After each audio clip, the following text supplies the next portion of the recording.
for those of us who feel like we're the people who, or not only us, but all of the whole communities of among us who feel like we're a part of Jewish history, we want to advance Jewish history, all the things that we've been talking about in the previous sessions.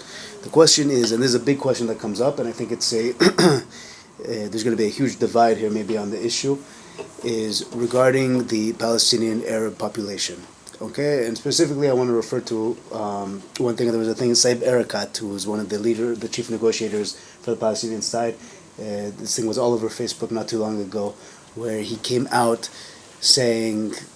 arguing with some Israelis, saying, I've been here for 5,000 years. My ancestors are the Canaanites that were in Jericho when Yeshua came and conquered Jericho. In other words, there's like a claim of that. It's like kind of an argument between who was here first, Palestinians or Jews. And now what happens is that most of the people who are involved in kind of advancing Jewish history feel like they're a part of this movement of the next step of the revolution, of the Zionist revolution, the post-Zionist revolution, whatever you want to call it.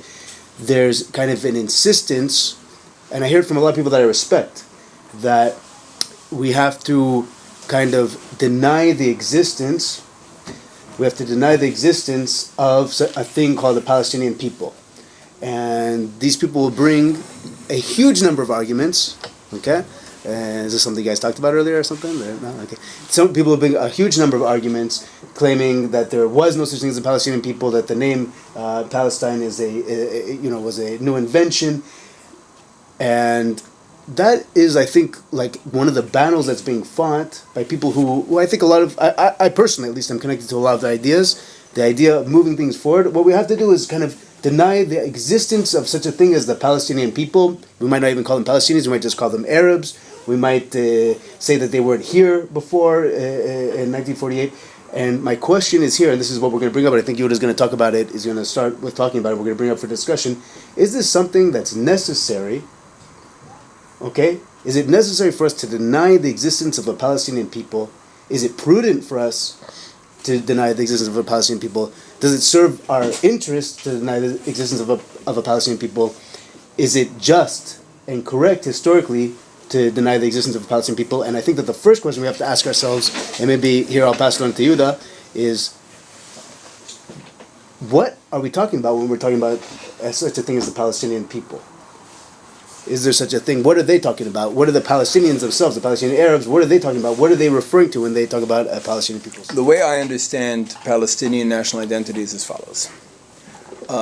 Number one, let's assume for a second that we have great arguments to negate the existence of a Palestinian people, right? Historically, factually, even if all of that were true, even if all those arguments were true, there still remains a reality today that there are millions of people here and elsewhere in the world who self-identify as part of the Palestinian people, and nothing we say is going to change that, number one.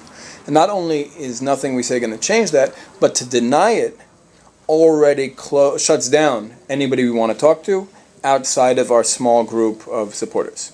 Right? Anybody serious that we want to have a conversation with about what we think should be about advancing Jewish history. Right? So it does a disservice, in my opinion, to the cause of anybody trying to advance Jewish history to deny Palestinian national identity. That's number one. Number two, I think it's important, I would argue even on factual terms, it's important that we recognize that there is a Palestinian people according to what Palestinians mean when they call themselves that. You see, we have an issue. What are first of all, the claims that we make, or that people who are very much connected to Jewish history and Jewish national aspirations often make? They make this claim that prior to the 1960s, the Palestinian Arabs were not calling themselves Palestinians. That's maybe true. Prior to 1948, the Jewish population here was called Palestinian. The Arab population here was largely called Arab. Palestine Post, Palestine Philharmonic Orchestra, all these things were Jewish institutions, the Jewish Agency for Palestine. Palestine was a term that was largely used by the Jews and for the Jews. Regional Jap. And really, had Ben-Gurion declared in 1948 the state of Palestine, I think it probably would have been very difficult for the Arabs here or their supporters elsewhere or the PLO or whoever to usurp that identity. But that doesn't matter, because when Palestinians and their supporters today use the term Palestinian, they're not making the claim that there's a nation historically that always called itself Palestinian, that had a government at any time in history, that had a language or a culture or a coinage in any time of history that was uniquely Palestinian. Their claim is that when they say they use the word Palestinian, they're applying it to the indigenous peoples of the land of Palestine throughout time, including Jesus, including Yehuda Maccabee, including Rabbi Akiva. Well, maybe that's one of the problems, if I could interject here, is that maybe one of the problems is that they're referring to the geographical region that came to be known as Palestine at different times in history. But my question is, have you noticed that they do honestly recognize Judah Maccabee, Bar Kokhba as Palestinian heroes? I mean, are these people that are being learned about in the Palestinian book? I'm using those figures as examples. Right. Certainly, I think they say Jesus a lot. Right. And they sometimes refer to people that we consider to be our ancestors, that were clearly Jews. I'm saying that they're retroactively applying a term, just like we're retroactively applying a term. Like we often do this with the word Zionism, or Zionist. Like we might teach or talk about Yehuda Maccabee as being a Zionist. Why do we call him a Zionist? Because he was fighting for Jewish independence in Eretz Israel, right? So today we might understand that to be a Zionist thing to do, but if we were to go back in time and ask Yehuda Maccabee, are you a Zionist? He'd look at us like, what is that? And if we were to go back in time and ask Yehuda Maccabee, are you a Palestinian? Also, he'd be like, what are you talking about? But the truth is, according to the way we often use the word Zionist and the way Palestinians often use the term Palestinian, Yehuda Maccabee would be a Zionist Palestinian. Meaning that we're just both retroactively applying terms in a way and we're doing it differently. Meaning, from the Palestinian perspective, they don't need to have a previous example or an experience of having national independence here, because from their perspective, the nation state is a European social construct. That is nothing, meaning that's just something the Europeans brought here. The French and the British came in here, carved up the Middle East, and created nation states. So they don't need to say, yeah, we had a nation state this or that year, we had a national leader. So every time the ZOA or one of these like right-wing Jewish organizations stands up and says, there's no such thing as Palestinians, who was the first national leader before Arafat, what year did they have a state, what year this, they don't need to have that, because from their perspective, the nation state itself, political sovereignty, is a foreign import, is something that's uniquely European. It was imposed on the Middle East. Now, we have a problem understanding this for a very important reason. We have a history of national independence here. And because we actually do have a history of national independence here, we're defining national identity often as this, we have a history of a state here, or something that would resemble a state, we'll say a kingdom here. We had political independence here. We had our own currency here. We still find ancient Hebrew coins with ancient Hebrew slogans on them from thousands of years ago. We had our own language here, which happens to be essentially the same language we're speaking now. Not we're speaking now, but the society is speaking now, that the country is functioning in now. We have we have the same festivals, essentially. A lot of the festivals that we celebrate today were festivals that our people, when we were sovereign, when we had a kingdom, when we had political independence here and a Hebrew language and shekels, etc., we were celebrating those same festivals. So for us, we're defining national identity very differently, which leads to them being able to deny our national identity. Like they're saying Jews are not a people, they're a religion, they're Europeans, whatever, and we're denying their national identity. And the last thing I want to say, and I think this is important, because accepting that Palestinian identity today as a national identity does exist, and it's not really going anywhere, and the longer the conflict rages, the stronger Palestinian national identity is going to get. I also think it's largely a negative national identity. And what I mean by a negative national identity, it's a national identity that stems from a negative source. Palestinian identity essentially exists as a result of the Nakba. Similarly, you have a lot of Jews whose national identity is defined by the Holocaust or persecution, right? It's a negative identity. So I think that Palestinian identity today as it exists is largely built on the injustices that they've collectively experienced and the oppression they experience today. And I believe, based on this, that their nationalism, even though it's a lot broader than Jewish nationalism today, meaning a higher percentage of Palestinians will express nationalist feelings than Jews, I think Jewish nationalism is a lot deeper, meaning at every wedding, funeral, life cycle event, festival, we talk about Jerusalem, they don't have this, meaning that you don't go to a Palestinian wedding and hear Yerushalayim. I think the only Palestinians who really, really genuinely care about Jerusalem are the ones who live in Jerusalem. And for those who don't, it's symbolic. And often it's symbolic because it's something the Jews care about. So I think that if we were to work towards, one of the things that I often talk about is working towards a one-state solution with equal rights, where everybody has the same rights, everybody has the same access, everybody has the same, on a personal level, everybody has the same everything, and there's no more oppression. I think a lot of Palestinian national identity will soften. I'm not saying disappear. They might still identify as Palestinians for many generations, and they might insist on on this country being called Palestine as a synonym for Israel. Etc. All those things are things to talk about. But I think that their identity as a hard national identity, in opposition to our identity, would very much soften, very much dissipate, because I think it's very much based on the suffering they're experiencing, and they see us as responsible for that suffering. And I think that a lot of that will disappear over time if they're no longer experiencing that suffering. One of my favorite questions in talking to Palestinians in the last couple of years is asking people, where do you see, as Palestinians, where do you see as the beginning of the Palestinian nation? Like our people as Am Yisrael, we generally point to the coming out of Egypt. That's when we became a people. Pesach is the birthday of our people, the beginning of and every nation is a beginning. So asking people in terms of trying to understand Palestinian nationality, because I think it's not such a concrete answer of where it is. It's not. And I think we as the Jews, I think part of this tendency, which I want to talk about in a minute, also is about our tendency to just say, "Oh, they're not a people." There's no such thing. And you read it over and over again, and just can I point out 7 million people who are telling you that we are a people? Are they not? But where does that? We have to. I think that's a deep question. This issue raises for us is what's going on in our people that we refuse to accept them as why are we threatened by it? Why is it them or us? Right, and exactly. for them too. Why is it either there's a Jewish people or a Palestinian people? Why can't there be both? Exactly. Their thing that the Jewish people, there's the zero-sum game thing, they're saying there's no Jewish people, it's a religion, they have no real claim to here, there's no temple, that stuff going on there. We're both mirroring each other in so many ways, and this is a very strong one. We want them to recognize us as Israel as the Jewish people's country, and they want us to just, for a lot of us, we're not willing to say we're Palestinian. You still, to this day, if you go on Art Shev and you write Palestinian, you say, excuse me.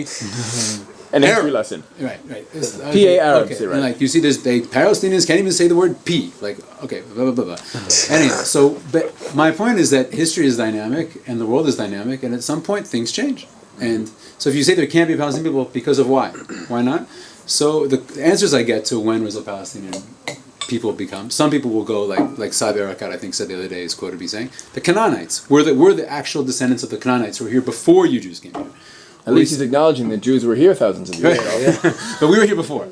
So, and part of what Yudah said about it's Palestinian national identity is definitely one that's grown up in conflict. Like I said, it's a negative. It's a lot of defining ourselves already. The question of nationalism, when it enters into the Palestinian world, the world of Palestine and the Arabs living here, it's a question that already comes even by the 1910s, when I think the first just like there's the Indian National Congress in India and I think the first Palestinian National Congress was in the 10s or 20s here. Like it was less than the Jews, as far as the nationalist awakening, but already by the 10s and 20s, I think by the 20s there's already the Palestinian National Congress, a small group of probably more educated elite people kind of within the Palestinian world, the Arab world here, talking about there's a Palestine national, that's the new move. People said no, we're part of other things. Southern Syria. Yeah. That's what the original Palestinian national movement was part of Greater Syria. Greater Syria, right. So all these things. So people will say no, we're the actual Israelites, and a lot of people were trying to say, a lot of people try to point out the DNA thing that a lot of the Arabs in this area have Jewish DNA. They say exactly, we're the real inheritors of the land, and you're not. So it's one of these arguments. We're the real people. Khazars, Europeans. That kind of means we both do if we have the same DNA. By the way, it's specifically Ashkenazim. Especially Ashkenazim. Ashkenazi Jews share the same genetic markers as Palestinians. Not Palestinians, right?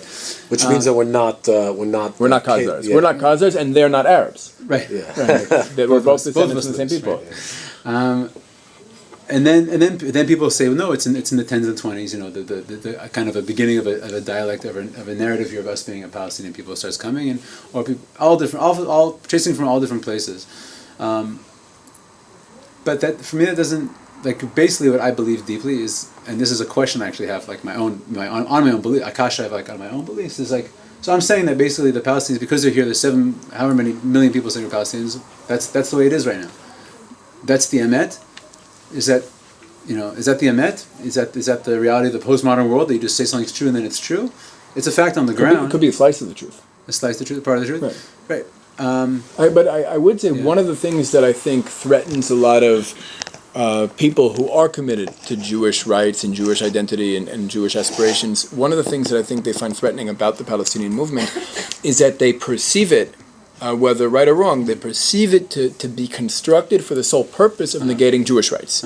Like in their heads, Right. and I think we've all experienced this, and we've all had conversations, and I also used to, like, whether or not Palestinian national identity is real or not real, I used to feel that it was constructed specifically as a political tool to undermine Jewish rights.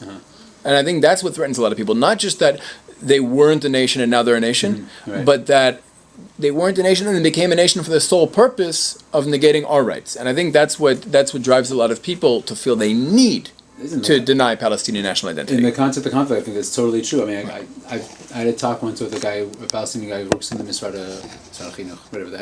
education, the Ministry of the Palestinian Authority, and he talked about decisions that they had made in terms of strategy about phrasing the conflict in ways, like he was talking specifically about making Israel over here and Judaism over here, and and it's one of the biggest cognitive dissonances you ever have.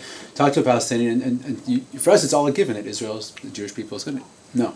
Israel here, Judaism there. And you have the Torah Karta supporting, right, exactly. You've plenty, and think about it. You've plenty as a Palestinian. You're trying to build a narrative that the Jewish people were a thing that Muhammad and the Quran teaches us to respect, and Israel is a Zionist European colonial entity that came to take our land. But what do they think? What do they think of people like you who live in the Shtachim? Do they think that you're separate from Judaism? Do they think that you're, because I mean it's. The way you explain it, you it is one. There's a surprise that they even sit down and meet me. I mean, but I'm saying like do they view like the people living in the communities in Yudan Shamo, do they view you all as European colonialists, or do they view you more as like as more like indigenous, like that kind of thing? I don't think they view us. I think they're not viewed as indigenous. I don't think. No, I don't think so. I don't know. I mean, that's I don't know. But the sense just the sense that they've built this narrative of us as being not a people, Israel, Judaism separate, and just to take that sense. So again, in having those conversations and realizing, like, wow, that's what millions of Palestinians think, that Judaism is a religion and not a people, and Israel is this thing that came here from outside. How incredibly different that is to our narrative, right? And how just shocking it is to even think you could even think that. Like, how could you even think that? And millions of people think that. So not just them, also their supporters, also. Right. That's why they're supporters, right? Yeah. So one of them that comes up for me is like to flip that question back, and says, how can you think about us? And then us, how can we go on saying that there's no Palestinian people? How can we legitimately in the things keep on yelling that there's no such thing as a Palestinian people? Like for them, it must be. We're doing exactly what they're doing to us. We're doing to them. Right. We, the Jewish people, should feel responsible to put forward the Jewish narrative and explain who we are, and not to try to superimpose what the Palestinians are. Let the Palestinians explain who they are, and not let them superimpose who we are. Right. Like, trust the Palestinian when he talks about his experience, his identity, his suffering, his aspirations. Trust him that he's telling you something true. Right. And trust me when I tell you about Jewish aspirations and Jewish history and what the Jewish people have wanted for thousands of years and what our books say, etc. Don't trust me when I tell you what Palestinians are or aren't, and don't trust them when they tell you what Jews are or aren't. Yeah. And I think that works. Yeah, I think there's space for a real dialogue. Right. You actually have a meeting of the two sides instead of me defining them, right? And normally as a straw man thing to knock down later, and then us. But when I had a chance to speak to Palestinians and speak that, like, well, my name is Yudelman. Where else in the world can I go that the mountains are Yehuda? Like we're from, and that's a very real dialogue, and there's a real sense that we're from here, and I found that it's amazing. Like, oh. Okay, there's like a different conversation because it's not what they're encountering a narrative different from theirs, but they're hearing it and it's somebody saying And it's not threatening theirs. Yeah, It doesn't undermine their narrative if they accept it. Yeah, well, I mean that's the question. That's a lot of the question. That's what I wanted to ask here, is that the way we expressed it now, both of you, that these are two mutually exclusive narratives. And my question is, okay, I think obviously there's value to sitting down and listening and to being open and to hearing without challenging, and that's the first step. But my question is there not a second step there where we actually look at them and we say, hey, these narratives are not mutually exclusive. We can fit into the Palestinian narrative. The Palestinians can fit into our narrative. We can fit into their narrative because for them the definition of Palestinian is anyone who comes from this geographic region that's called Palestine, that from the Canaanites to the Jebusites to the ancient Israelites to the Arabs, Plishtim. Byzantines, Crusaders, Plishtim, anyone who used to live here. Not Crusaders so much. Okay, sorry. Well, the descendants of the Crusaders.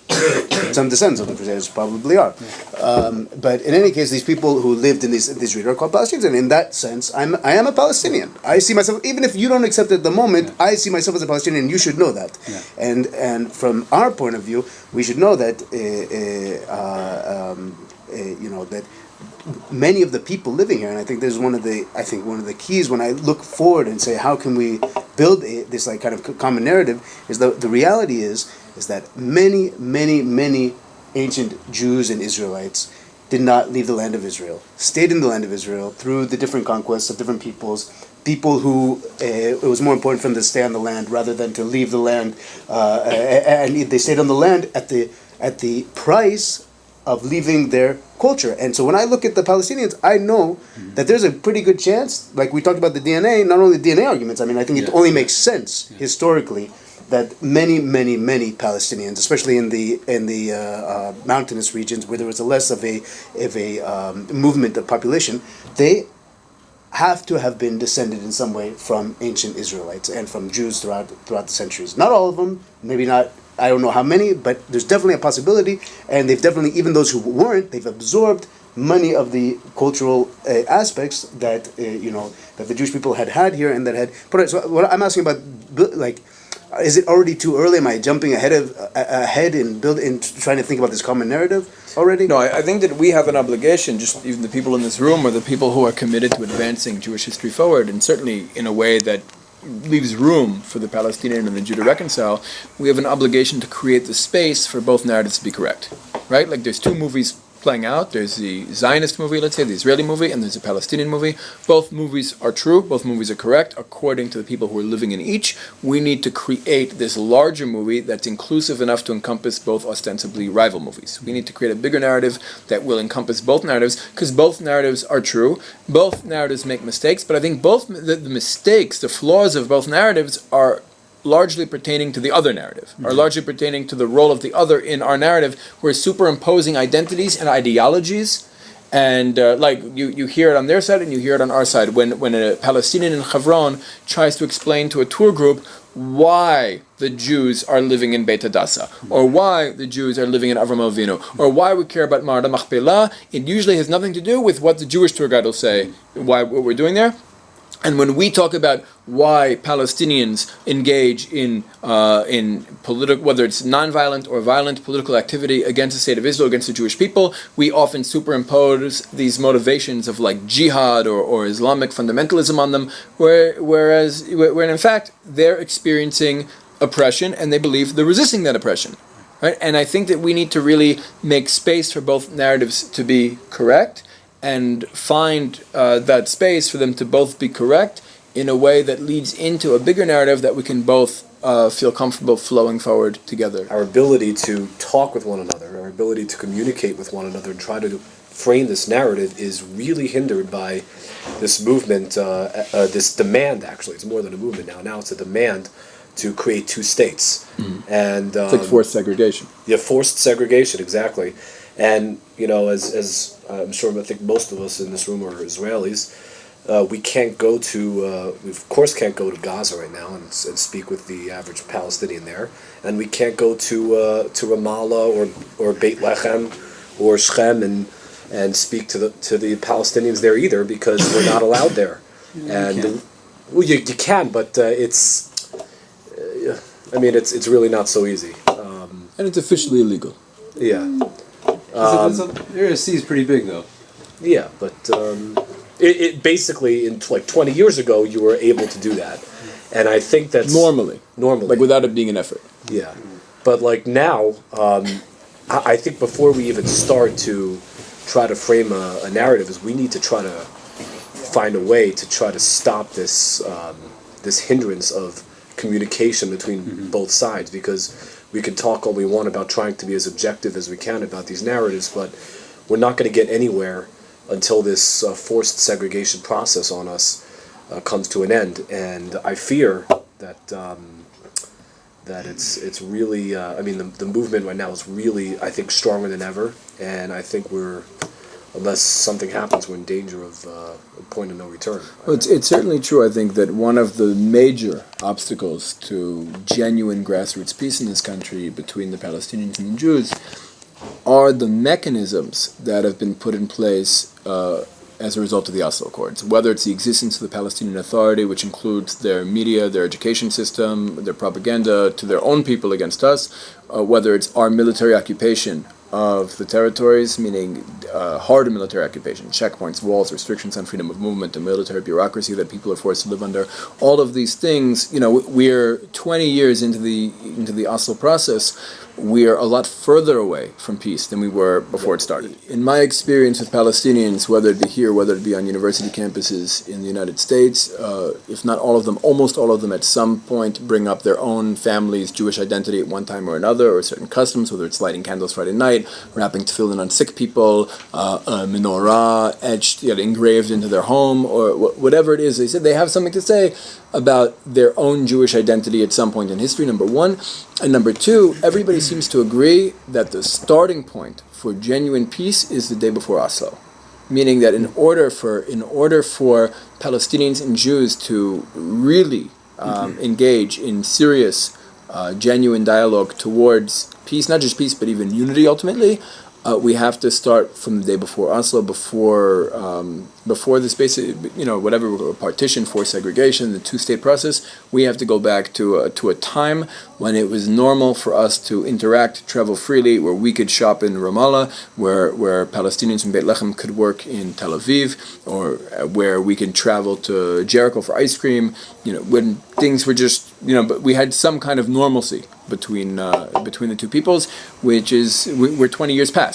Like today, we're 20 years past a situation where we actually interacted as normal, to the point that we actually have to find places in Area C to meet where it doesn't arouse suspicion on either side, where it's normal for Jews to be and for Palestinians to be. And the problem is, the other problem is that there's two problems to talk about. That is that the Palestinian Authority is pretty much, you're under threat if you meet with any Israeli, any Jew. You can be under threat from any Palestinian Authority official. They can report you, and God knows what can happen to you. And the other thing is collaborator.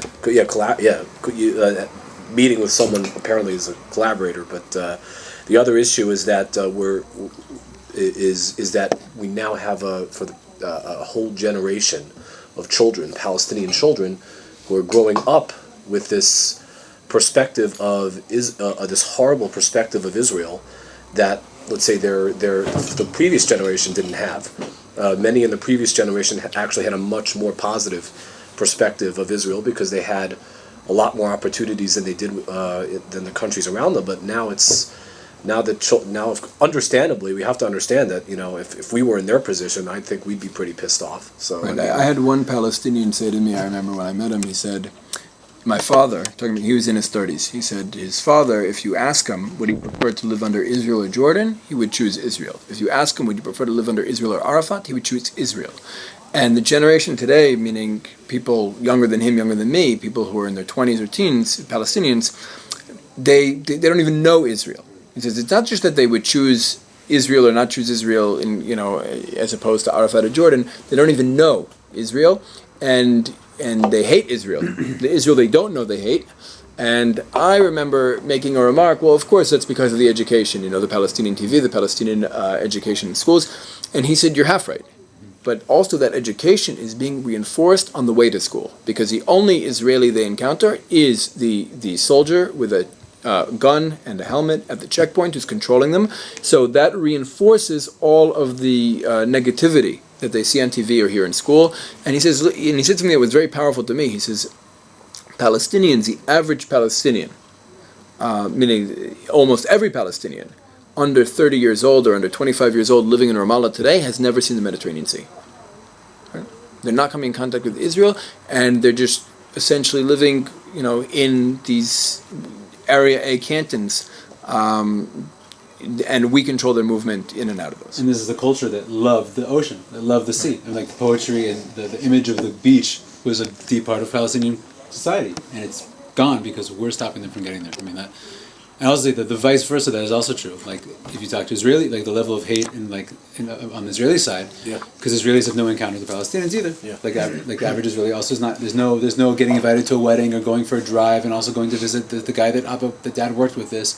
So you see also the rise in the Israeli side of the only connotation for a Palestinian is suicide bomber. You know this.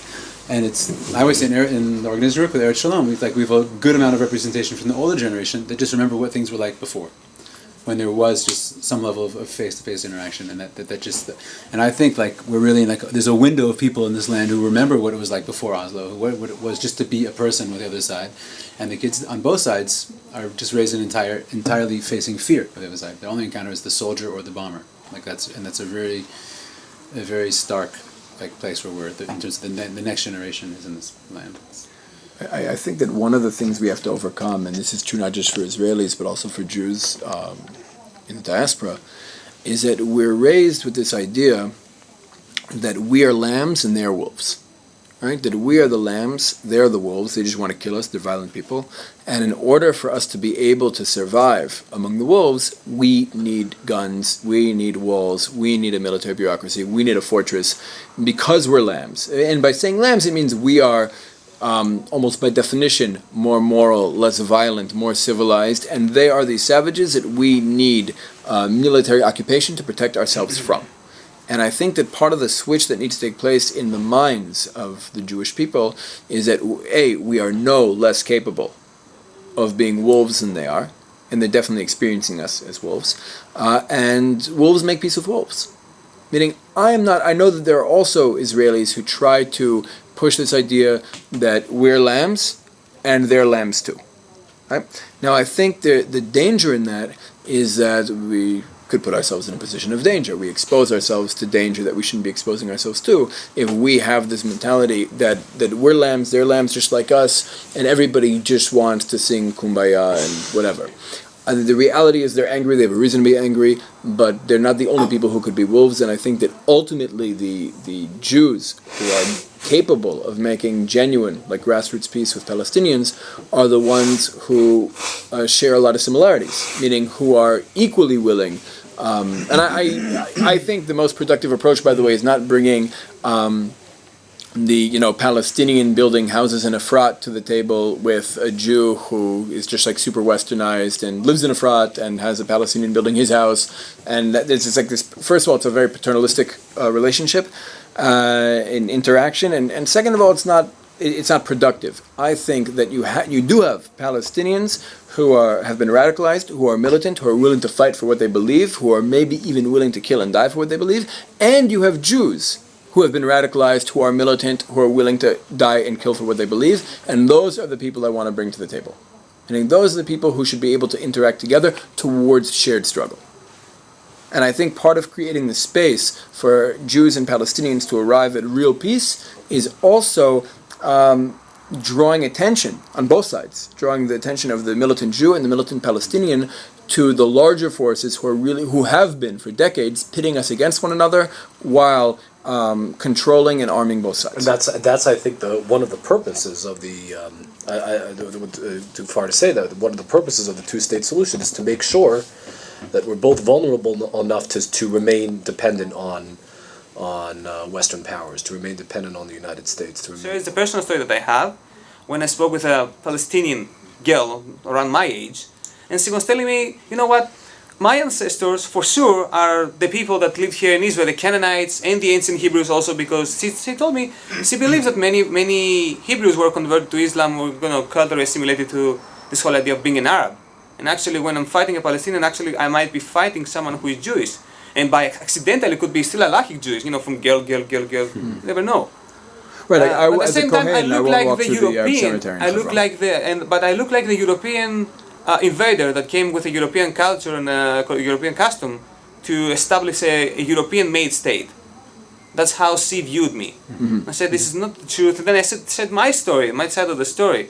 But like you pointed out, Yehuda, it's like they have a more generalized point of view. We are the descendants of all those previous people. We don't have a tradition like them. I'm talking about from their side. They don't have a tradition of the Canaanites. They don't have like a tradition that we do have. We can trace down our tradition from First Temple period, for example, and speak about the changes in the evolution of the tradition about in our days. They don't have the same thing. They're kind of generalizing. They're saying that they just are descended biologically from those people. And this is where they base the claim of staying in Israel. Because I believe that the whole problem is that they believe that they were people that were kicked out by us. And so they try to state the claim that they have a nationalism based in this land so they can return here because this girl actually was in the United States. One of the problems in terms of them being able to understand our identity is that we really are unique in history. Meaning there's no other example of a people historically that was broken and scattered throughout the world, yet managed to reunite in our historic homeland nearly 2,000 years later, revive a dead language to everyday use, and suddenly come back to life fully. Right? And we are that. And if you look at, you could look at this whole process of what, we can call Zionism, 20th century, early 20th century Zionism, and you could look at it objectively and say this is a colonialist movement. These are people coming from Europe and through the tools of colonialism, building an infrastructure and towards the establishment of some kind of state. Or you could look at it as an indigenous people's liberation movement. You could say these are the people who were expelled from here against their will, who've always yearned to come back, who have come back, and now they're fighting the British, fighting colonialism in order to win their freedom. And the truth is, both are true. Meaning the truth is, we definitely are from here, we're an indigenous people. We were only ever not here because of a crime that was committed against us.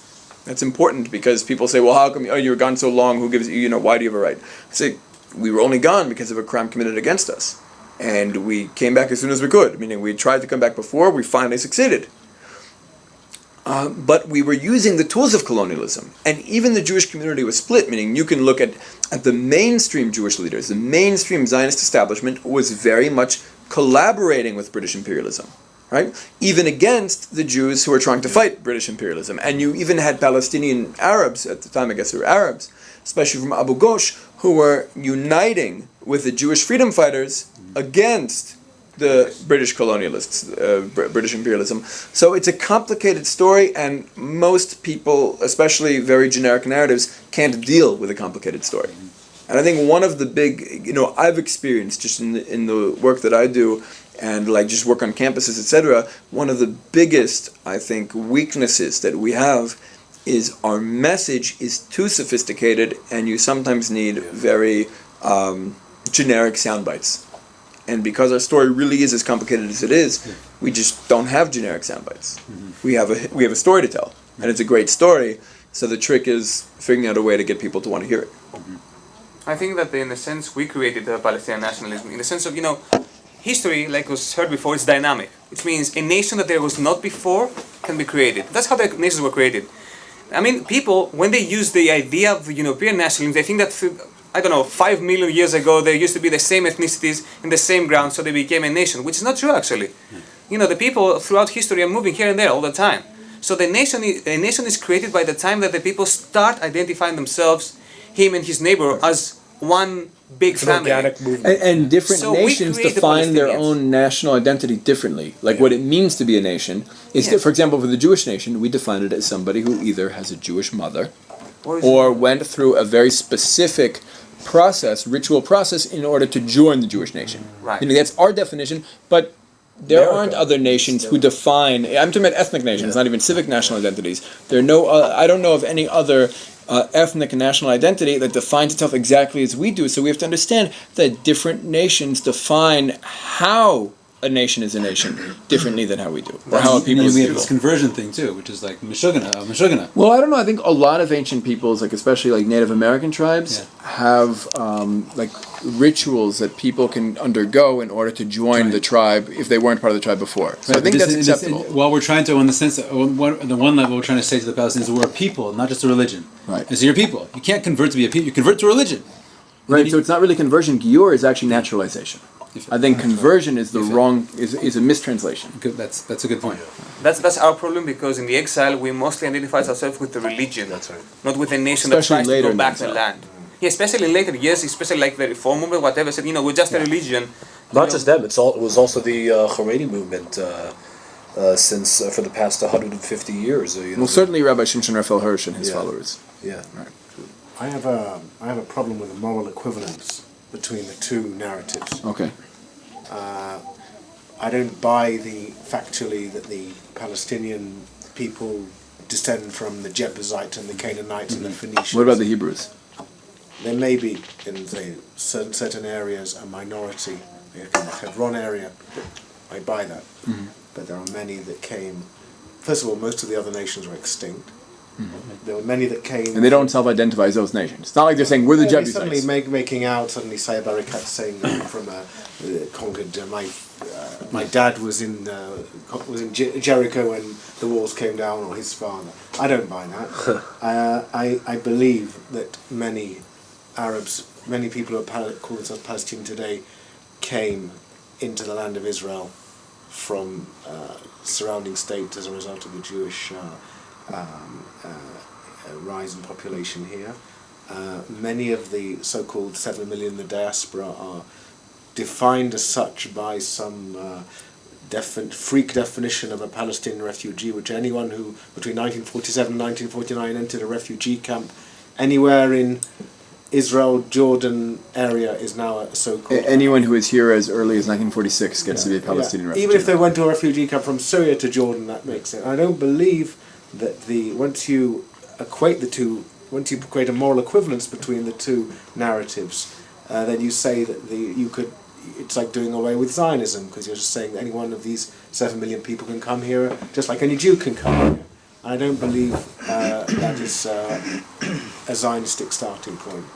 And I believe that in this equation that they say their thing, we say their thing, we'll all talk and get to some compromise. I think it's a dangerous point, because the fuel of the Arab movement that started in the 20s here, and we see it today, even though there was a phase in the 60s of pan-Arab nationalism, the fuel has been Islam, and that is a major... but the majority of Palestinians aren't religious. Certainly not in the way that it influences their politics. The way I disagree. I believe that the politics that goes on is as we're as a revolutionary movement, their movement is a reactionary movement, and it's a fascistic movement, and it's fueled by tenets of Islam. If you take that away, then I don't believe you can take that away. Then you'll be talking about something else. But I think they're doing taqiyya, and this way of deception. They'll sit with you, they'll talk with you, and then you'll have 15 million Arabs here and 10 million Jews, and that'll be the end. So you think that Palestinian nationalism is ideological and not anecdotal? Meaning, I believe. I'm coming from the position. I believe that it's a tool it is a tool of, certainly today, of Islamic radicalism. We're facing an Arab Muslim bloc which will not tolerate any non-Muslim or non-Arab indigenous people, whether it be the Kurds or the Maronites. And I believe we're playing a dangerous game to say, well, all these people that say this and we say that, we can all sit together. And I don't. Well, I guess where you and I disagree is that I think that the Palestinian nationalism is much more anecdotal than it is ideological. I think it's much more the result of oppression people are experiencing, and I think that I don't think it's as deep as you seem to claim. I think that our nationalism is deep. I don't. I agree with what you said.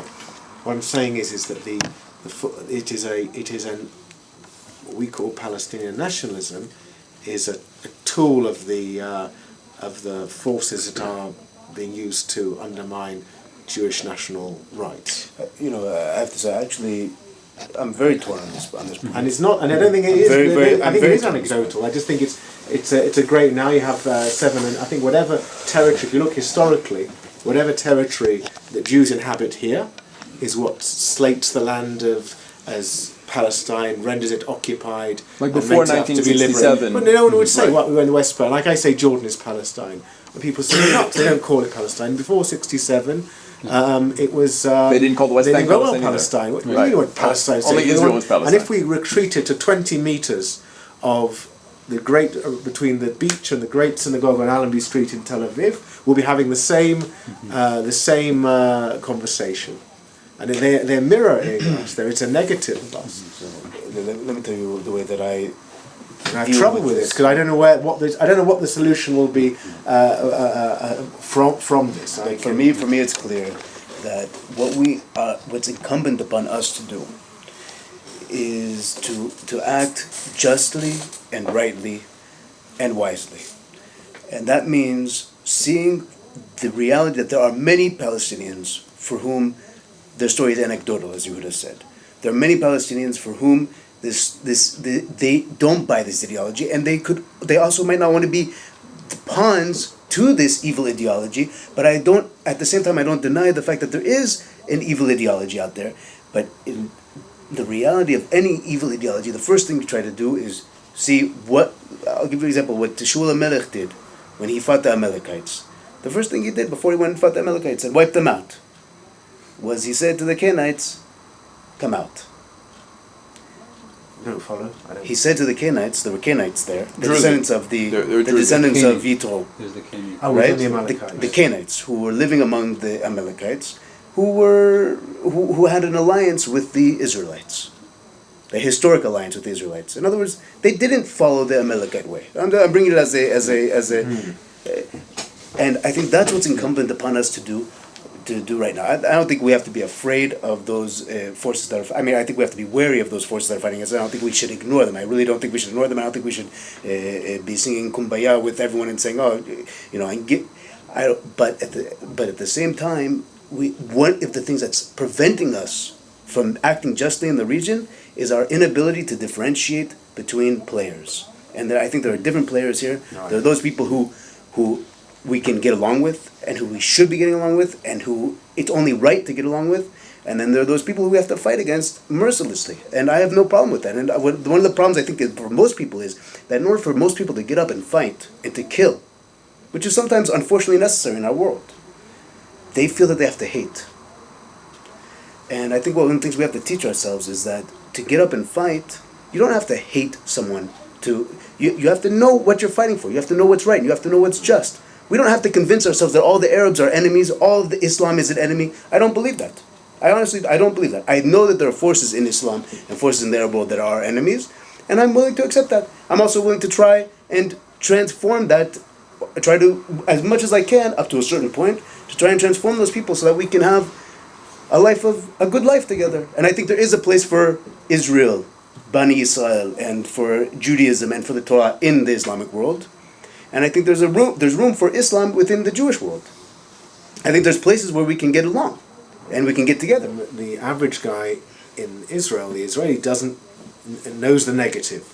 He knows the persecution. He knows the hate, so to speak, but can't put forward a very constructive. What are we fighting for? What do we believe in? What do the Jewish people want? Positive in there, and I believe the reason why we got into this situation, because it is a mess. I was going to use a profanity there. It is a mess, and I don't know what it's a complete mess. Is we're at fault because we've lost the plot ourselves in a way, and We've think, forgotten our own story. Yeah. Well, if we were strong in our story, if we were strong in our plot, we would be doing the just and right things. And I think the two of them go together, and that's really what we're trying to do here. I think we're trying to build that again, as small as this group is. But I think that's the true aspiration, that's the vector that we should be grasping onto, building our story, knowing what we want, and understanding that it has also a universal aspect, and understanding that this does not make us weak, it makes us strong. It makes us strong, and it's also for good. And the question is now, how are we going to do this? How are we going to build it? I think it's clear. I don't think that there's going to be any argument that there are forces in the Arab world that can be on our side, that can be together with us, that should be together with us, and in the Islamic world that could be together with us. I don't think there's any argument that there are people who are evil people in the world, and evil has to be confronted. Whatever Israel does in the 2,000 square miles of Judea and Samaria, whatever, it's just, it's just going to make no difference to, just No, because they're starting with a fail premise. in the They're starting with the premise, either from an Islamic perspective, they're either starting with the premise that we're infidels, or from the, let's say, secular Palestinian nationalist or Marxist perspective, they're coming from the idea, from the premise that we are colonialists. And colonialist is really the secular way of saying infidel. And infidel is just the Islamic way of saying colonialist. Essentially what they're saying is we don't belong here. I don't want to end up like the Christians in Lebanon. Do you know what I mean? No, but we're not going to end up like the Christians in Lebanon, because ultimately the only way this story has a happy ending is if we remind ourselves of our own story, which includes reorienting our own self-identification. As long as we insist, what cannot be tolerated in the Middle East is a Western country, because by definition a Western country is colonialist. The only way we're going to be able to survive here long term and achieve peace and unity with our neighbors, which means like creating the space in the Islamic world for Jews to be considered kosher, and to create the space for us, for Muslims to be considered noachites, is if we start to see ourselves not as Westerners, not as white people, not as Caucasians, but as Semites, as being indigenous to the Middle East, and relating to our neighbors as brother Semites, even if we have beef, even if we have conflict, and even if we have to kill, we're killing our brothers. We're going to war with our brothers, and we're not these white colonialists that see ourselves as part of Europe or see ourselves as part of the Western world, now fighting with these savages, but actually another Middle Eastern people fighting with fellow Semites. You mentioned the Native Americans sort of in passing in relation to you. I feel like they're a group that are sort of left out more often than they should be in this conversation. The Native American community is very split when it comes to the conflict. Very split. You have voices that are very No, I supportive of know. us, and voices that are very supportive I know, of but I'm saying in Palestinians. terms of, first of all, just the concept of. They're not a monolithic group, by the way. Every tribe is No, its I own know, nation. but that's my point. Is that in order, I mean, like you were saying, in order to become part of another tribe, you had to be invited in, you had to go through whatever trials and formalities of Brit Milah, immersion, whatever. right, exactly. We have a lot of similarities with them, Right. and I think a lot of people don't draw that parallel. Can you join and us? Can you join If- the Native Americans? if Yeah, you're- if you're didn't Kevin invited, Costner yes. join Because I some know that tribe? some Dancing with the religions Wolves. like Zoroastrianism, Yeah, yeah. Hindu. Yeah, No, it doesn't matter if you're so white certain or Native American Matthew, tribes like, that was his whole have thesis. rituals in which you become part of the tribe. Sometimes it's, you have to go through, I mean, even sometimes I think teenagers had to sort of prove that they were man enough to be part of the tribe. So, It's like a bar mitzvah thing, yeah. kind of, yeah. The At whatever that's- age they're or not at talking whatever 90s, level of yeah, maturity right. they Yeah. would Into that have you're to, again, depending on the tribe, spend a night out in the woods or a week out in the woods with no food or water and kind of fed. I mean, whatever, different things for each tribe, and some of them it's, drawing blood in one way or another on themselves, on another person. Tribes People are have so different- focused on this is the Middle Eastern conflict, and we think of it very much as its own thing, but it exists in other places. And I think we don't realize that so much. Well, we should definitely be talking about indigenous solidarity, and that's what the Palestinian national movement did do. They basically cultivated a relationship with Native American tribes or Native American activists in specific campuses or specific locations, and they basically cultivated this indigenous solidarity, Palestinian and Native American, kind of together in the struggle against colonialism. So why did they never And the come up? non-aligned movement. I mean, also the non-aligned movement. That's a bigger- I personally think that that's something that we need to solve, because it's just the Palestinian solidarity movement or that opposes us. That's one of the main claims they make is that Zionism and Judaism have nothing to do with one another. Well, that comes down to us not allowing other people, especially our detractors and our critics, to superimpose an identity on us, or an ideology on us, or I know, or but history I'm- on us. So I'm saying that I think, but in order for them to hear, meaning in order for our critics or in order for our opponents to be able to hear how we define ourselves, we have to create the space for our self-definition to not threaten what they believe, what they value, and what they're fighting for. We have You think to it's create, possible yeah, to- I think we have to create the space for what they're believing in to be true, while simultaneously being able to accept what we believe in about ourselves. Remember, we're only trying to tell them who we see ourselves as. Because at the end of the day, when you go to a Jew, whether it's in Bat Ayin, or whether it's in Beit El, whether it's in Efrat, Hebron, wherever in Samaria or Judea, and you tell him, the average Jew who lives there, that the world or activists or whoever consider him to be a colonialist, he doesn't even understand the accusation, because it's such a given to the average Jew, especially in those places, that he's indigenous. That he doesn't even speak about being indigenous because he takes it for granted so much. Like, it's not even part of the lexicon. And, you know, a couple years ago, and I think it might still be going on, there's a member of Knesset, Nissim Zev, Rabbi Nissim Zev of the Shas Party, who tried, and might still be trying, to get the Jewish people to self-identify as an indigenous people, and you have forces in our ruling class. And it's not just a question of the Labour Party, Kadima Party, also Likud. You have forces in the ruling class who are against identifying as an indigenous people, because I think that will prevent us from being able to have a relationship with the West. Somehow we won't be like them. EU. Right, and the goal, you know, we have to stop trying to be white as a country, as a nation. We have to stop trying to be part of the West, and we have to embrace our authentic Middle Eastern identity, Semitic identity, because that's the only way we can ever achieve peace and unity with our neighbors, whether or not they're crazy, whether or not they're wolves. If the identity is negative, because we want a place where we're not persecuted, because these are against us and those are against us, there's nothing to be for. How can anyone make a peace with us? Right. Assuming that those horrible, nasty factors about I mentioned before don't exist. Even then, or partially exist. No, but even partly exist. But the body politic of Israeli Jews should be able to define themselves with something positive. Anything.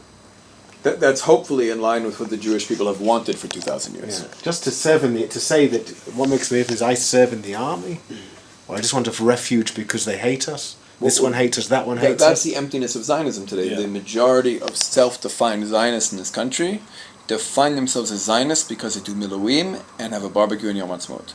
And that's what it means to be a Zionist in Israeli society today, and that's a very, very shallow identity. It's not an ideology at all. And either, I don't think we're going to redefine the term for people. I think we just have to understand that Zionism is over. That is proof that Zionism is over, and we're now moving on to something else. But also at the same time, that those people who are having the barbecue and are going to Miluim, they're doing it partially, even though they don't have an ideology to back it up. They have a sense of belonging to something bigger, even if they can't articulate it at the time. And that's what I think that's part of what we need to be able to do is to articulate that new vision that people can attach to, that is natural to them in any case. That people belong, they identify with it. Again, one of the advantages of us coming here from, most of us here from Western countries, making a switch or a decision, a positive decision to come here, makes it sharper for us. Mm-hmm. And I don't believe that even a huge number of Israeli-born religious Zionists have their identities so sharp that we might think, because they take it for granted that it's... they haven't struggled with these questions. Haven't sat in England and America and think, what's my life? What's the meaning? I grow up, I speak English. Why do I want to learn a new language? No, you're right. The very fact that the people in this room are people who made a conscious decision to change their lives and be part of the Jewish people and part of Jewish history already has forced us to struggle with questions of identity that the average Israeli growing up in places like Hebron, I'm not talking about Tel Aviv, I'm talking about people who grew up in the Shomron, Yehuda, people who grew up as part of the conflict, part of the struggle, and are very plugged into the struggle, haven't had to struggle with these questions. Even people that grew up in those places? Now, even people who grew up in those places don't have to struggle with the questions Olim have had to struggle with. They haven't made because they take it for granted. A lot of people haven't made. A lot of times you need someone who's changed their identity to be able to see outside of the box a little bit of what they've grown up in, what they've been taught, what they've been seeing the whole time, black and white.